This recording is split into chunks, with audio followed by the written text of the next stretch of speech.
Fundraising everywhere. Fundraising everywhere. Fundraising everywhere. Fundraising everywhere. Fundraising everywhere. Fundraising everywhere. Fundraising everywhere. Fundraising everywhere. Fundraising everywhere. Fundraising everywhere. Fundraising everywhere. Fundraising everywhere. Fundraising everywhere. Fundraising everywhere. Fundraising everywhere. Fundraising everywhere. Fundraising everywhere. Fundraising everywhere. You need to add me in there.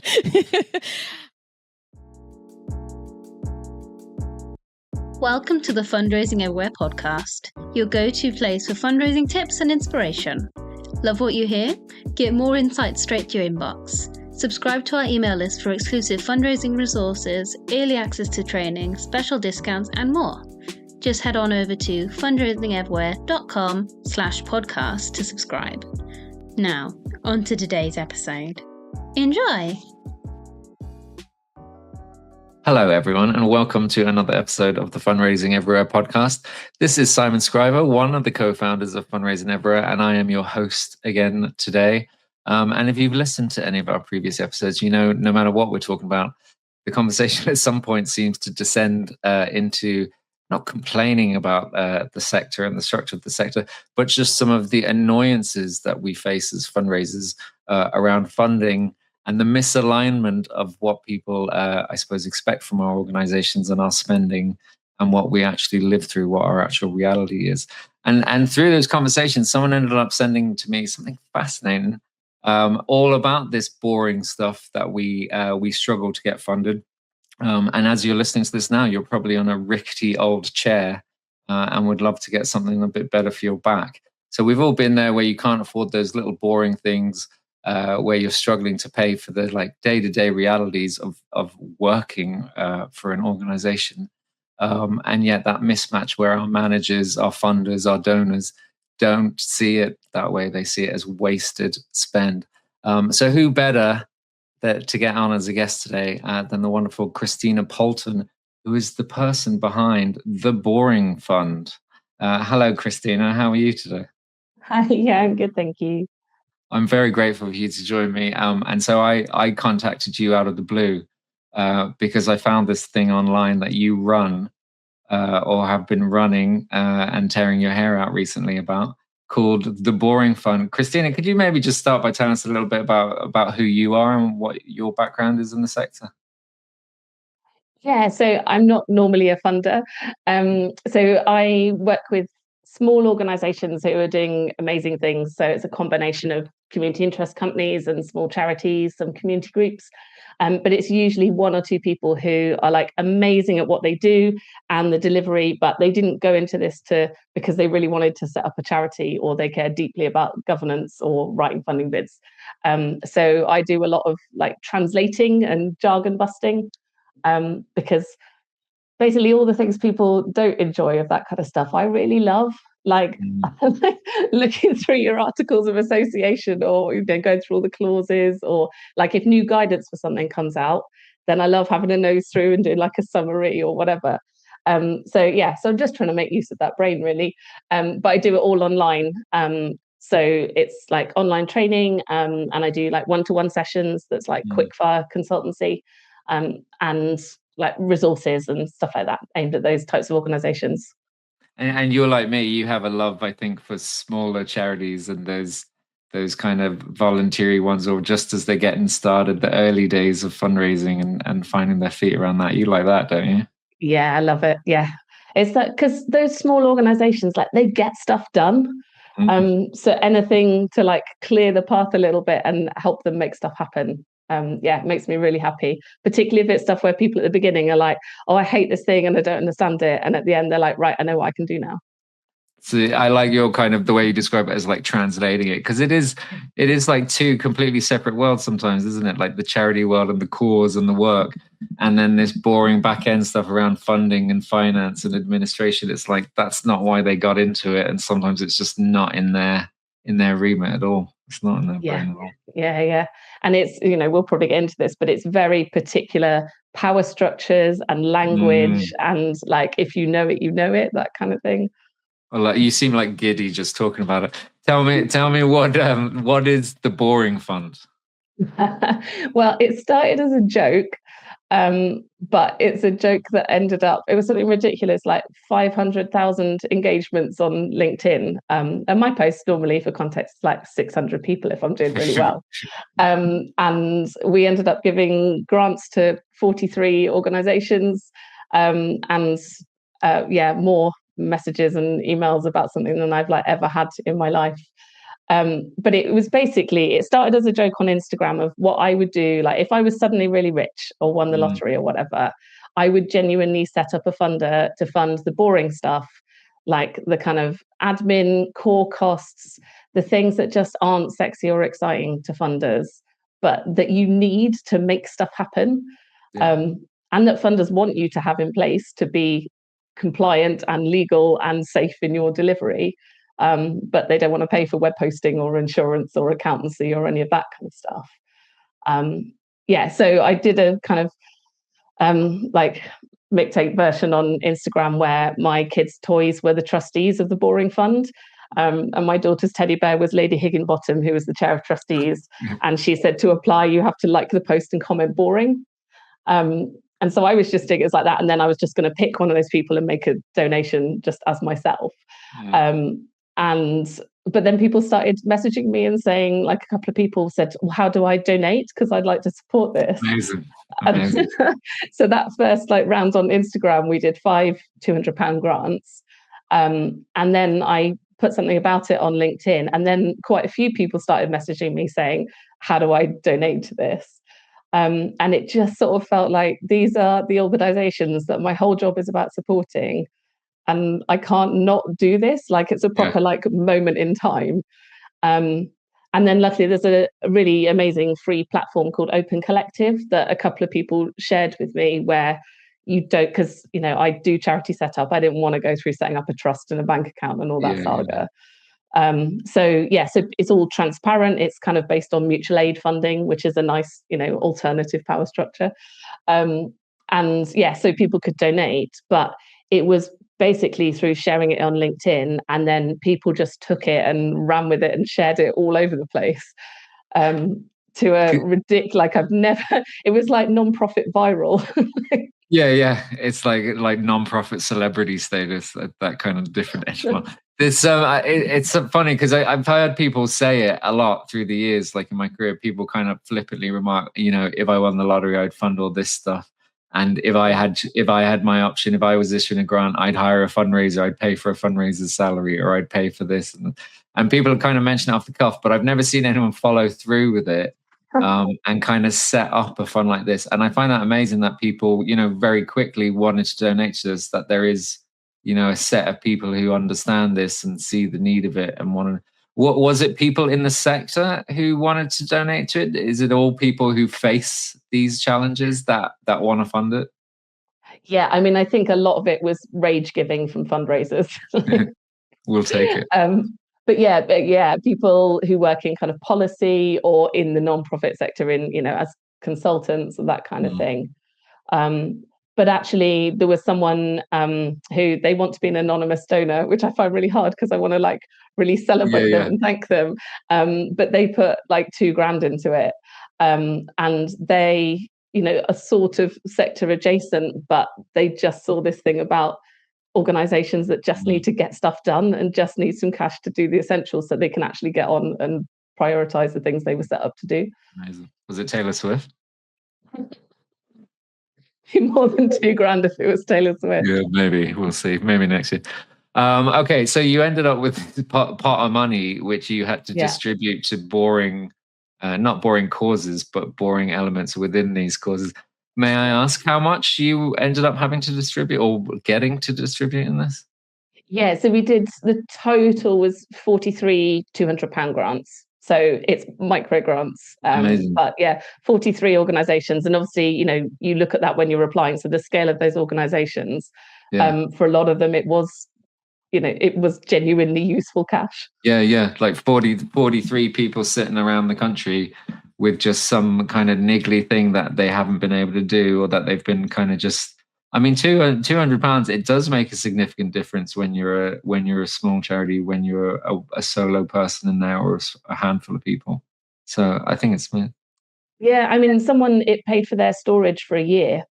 So Yeah. like, they don't have to think about that kind of Yeah, it's one less thing to think about, and they're already juggling enough. So the organizations, the mix of organizations, were they all small? Were they all kind of these tiny volunteer-based, kind of what you categorize as a small charity?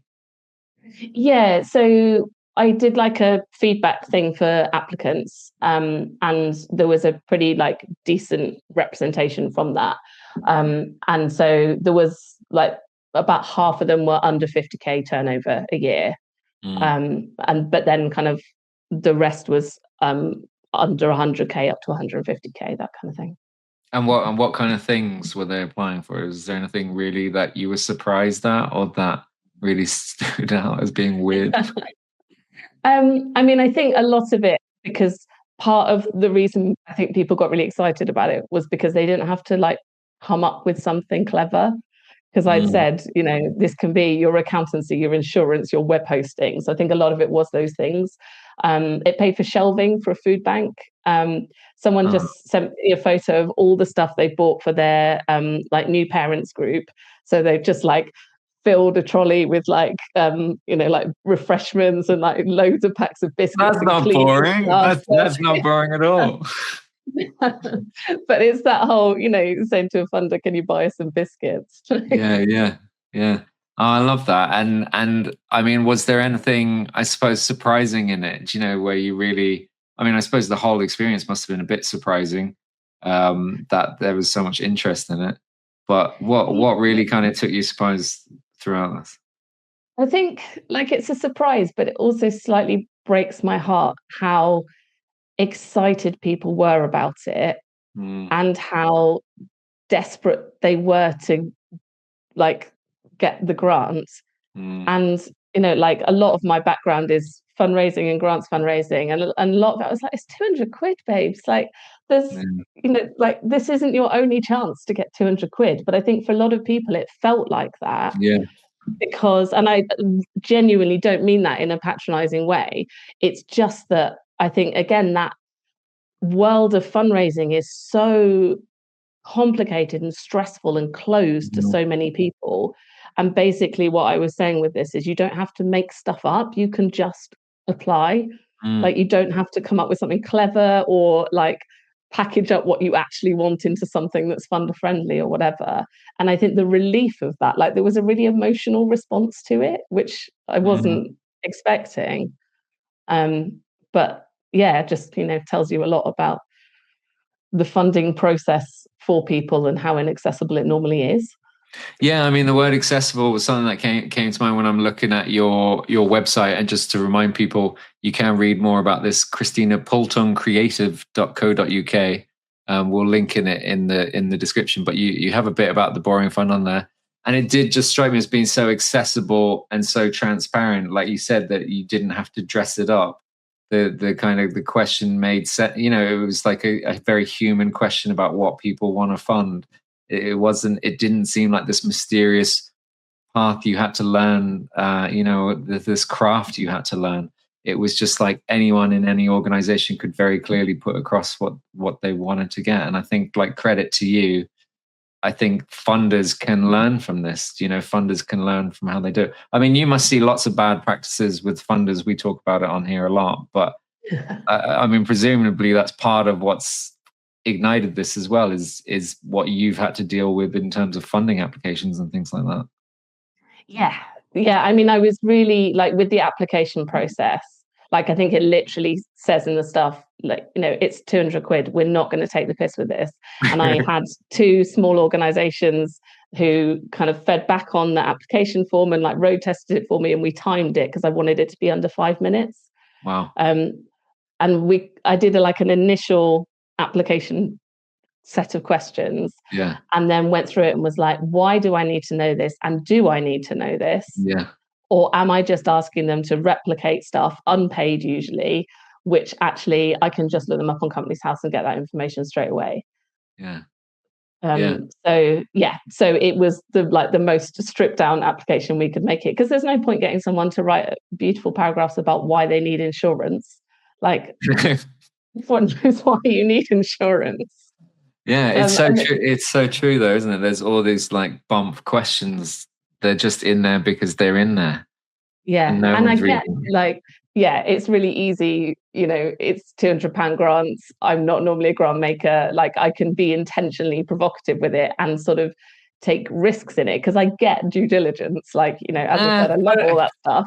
It is easy, do you know? And you're not a Bill Gates funder. You're not sitting on this huge pot. So as a percentage of it, like it's still, Yeah. that kind of risk thing. It's like I always think with these grants, it not that it shows a lack of trust because there obviously has to be due diligence, but this is a partnership. You have to kind of trust who you're going into partnership with, that they're going to use the money as they best see fit. So I mean, the restricted funding is such a headache, and I'm glad you've kind of shone this light on it with this project. But I think it's just what you've just said then about there's a difference between due diligence and mistrust. And a huge amount of the application process, like the form itself, but other stuff as well, comes from a place of, we don't trust you, prove yourself. And these are the power dynamics, and you need to play this game to get the money. And if you start from the perspective that, like, I've never worked with an organization that isn't doing incredible things on about £2.50 and some buttons. Like, everyone is doing way above and beyond what they're funded for, putting in unpaid time, putting in their own money. Like, it's not like the whole concept of it being like, wasteful excesses is just, and I think that mentality has just become like an accepted part of grant making. And just to question those things of, are we starting from the point of view of this charity's probably trying to pull the wool over our eyes and we better find them out first? Or are we starting from the perspective of, this charity is probably doing amazing things, let's do our due diligence to check that our money is going where we need it to go? Yeah, 100%. And I think especially in those early stages where you are getting all the applicants in, it's like you don't need that. I don't know, it does again just seem like this misalignment between what funders are thinking and the reality of what fundraisers and nonprofits are going through. What's next, Christina? I mean, you're literally hot off the press of issuing these grants from the last round, aren't you? You've just been paying them out. So what is the next steps for you? So I'm very sorry. I've been replying to emails about this morning. I'm not doing another round of the boring fund. Sorry, but anyone who wants that idea, who wants that name, who wants that branding, like, I'm basically making the whole thing open source. Because the other bit was people started contacting me saying, because it's UK specific, can I set up a boring fund in another country? So there's a little kind of gang of people at the moment. So there's Ireland, Australia, New Zealand, the US, Gambia, Guatemala, Kenya. There's others, but like people who want to set up their own boring fund. So I'm tidying up all the stuff now, like all the application form and the process and the emails we sent and all of that kind of thing. And then I'm just going to share that on LinkedIn. So if anyone wants anything from that to do their own boring fund, they can do that. That is amazing. That is amazing. And honestly, it's just such a great thing to then kind of like hand out to the world. Again, it's like, it's not this like, time twisting idea that no one had kind of thought of. People have kind of mentioned it as jokes or referenced it, when we're complaining, but for you to actually really formalize it and structure it into something that actually has happened and has worked and people have benefited from, I think massive credit to you, Christina. And I love this idea that people would then pick up the torch in other countries and run with it, and who knows what might happen. Thank you. I mean, also, my background is in grants fundraising. Someone with an individual giving background could, take this much bigger. And there were people, like, I got invited to speak in events in London that I wasn't able to do. But yeah, again, someone with those, proper like little black book networking skills could absolutely do something with it. but yeah, I think that bit of so someone who has a very clever turn of phrase commented on one of my LinkedIn posts, and the phrase like "be the change you want to see in the world," and they said make a scalable, replicable version of the change you want to see in the world. And I was like, that's genius. I love that. I'm going to use that in everything. But that's basically what I'm trying to do with it. So there was a community centre who did it for their Christmas campaign. They did buy us something boring. So like buying blue roll and washing up liquid and stuff, because those are the things the community centre needs to run to do all the amazing stuff. But then I've also like the exciting / dream bit of it is that it does influence funders. So I've had a meeting with someone who was doing consultancy for a funder on what their future strategy should be. And someone on one of the posts said they work for a funder and they've presented to the board about the boring fund, so they can look at how they put that in more. But then the other bit is I've got like a really decent sized data set from applicants, that some of that is demographics and scale of organization stuff, but there's 2 narrative questions of what happens if you don't have enough money for the boring stuff, and what would happen if you had secure core funding and all your boring costs were covered. And I'm doing all the like analysis on it at the moment, but the really clear themes are ultimately, if you don't fund the boring stuff, you cut delivery or you stop delivery.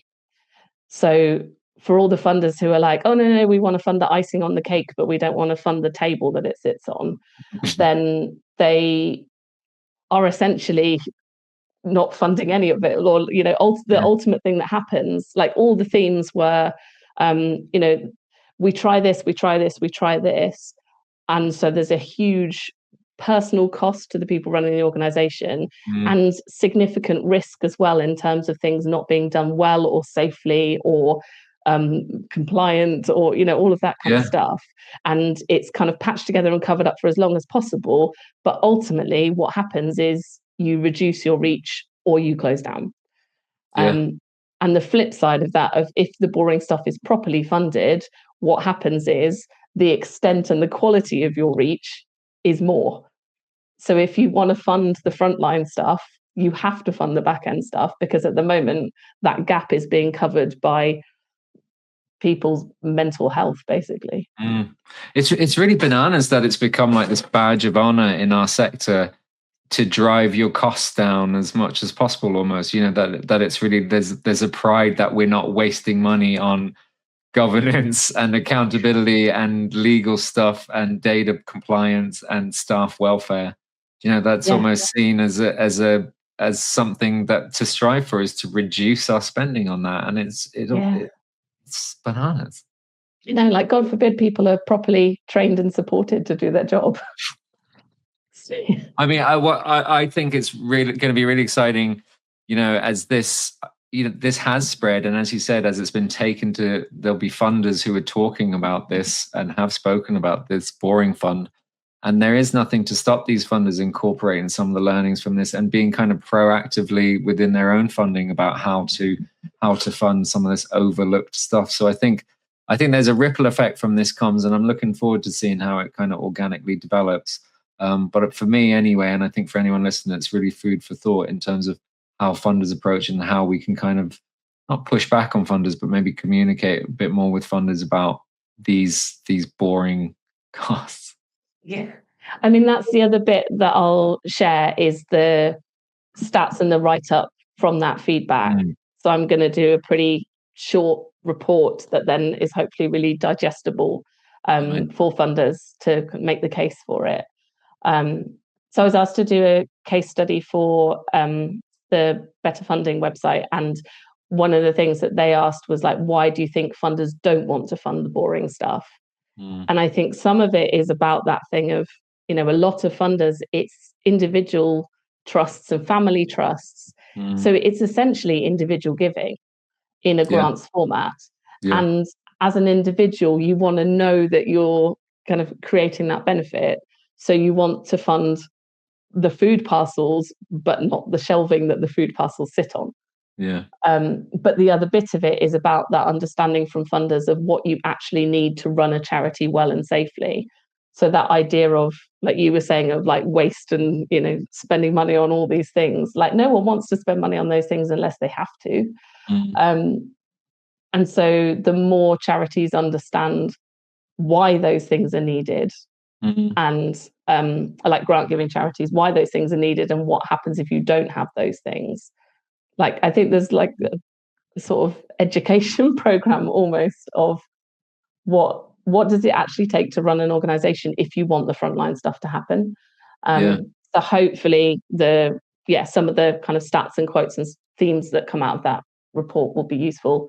If anyone is part of any funding networks or works with funders or has, there are some amazing funders out there. Obviously, there's a few that absolutely get this and are propping up the entire sector.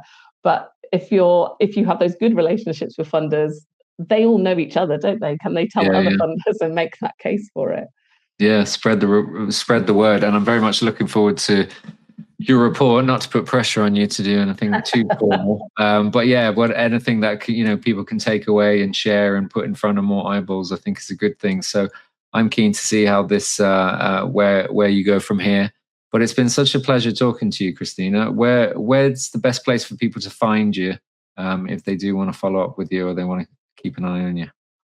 So my website is christinapoltoncreative.co.uk, and I've got like a whole section of like free guides and stuff on there. So it's split into like fundraising help and set up an organization and managing your organization. So there's loads of resources and stuff on there. I'm also on Instagram. So if you want to see a millennial trying to do Instagram stories, then that's where to find me. But that's more like, kind of sharing funding tips and what's coming up and stuff. And then the last one is I've got Sticky Note Squad is my free email support.